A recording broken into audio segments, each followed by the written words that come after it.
পবিত্র ঈদুল আজহার টানা ৭ দিনের সরকারি ছুটি শেষ হয়েছে। আজ সোমবার থেকে খুলছে সব সরকারি, আধা সরকারি, স্বায়ত্তশাসিত ও বেসরকারি অফিস আদালত। একই সঙ্গে খোলায় ব্যাংক ও আর্থিক প্রতিষ্ঠানগুলোতেও শুরু হয়েছে লেনদেন।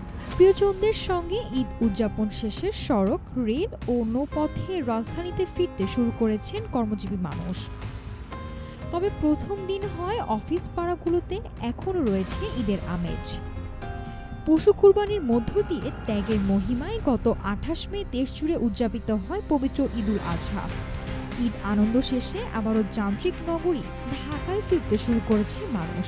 সদরঘাট, কমলাপুর কিংবা গাবতলী সবখানেই এখন রাজধানীতে ফেরা মানুষের কর্মব্যস্ততা।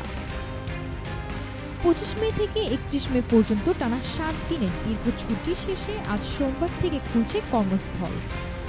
সকাল থেকে চেনা ছন্দে ফিরতে শুরু করেছে অফিস, আদালত ও ব্যাংক বিমা।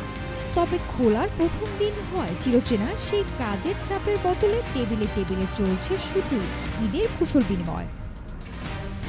নির্ধারিত ছুটির বাইরেও অনেকে বাড়তি ছুটি নেওয়ায় অফিসগুলোতে এখনো শতভাগ উপস্থিতি মেলেনি।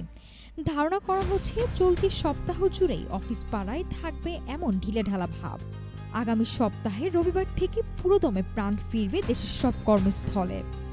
আপাতত চিরচেনা যানজটের ঢাকা কিছুটা স্বস্তিদায়ক হলেও দূর দূরান্ত থেকে মানুষের ফেরা বাড়ার সাথে সাথে আবারও স্বরূপে ফিরবে এই তিলোত্তমা নগরী। নাফিসা সামিয়া, ঢাকা টুডে।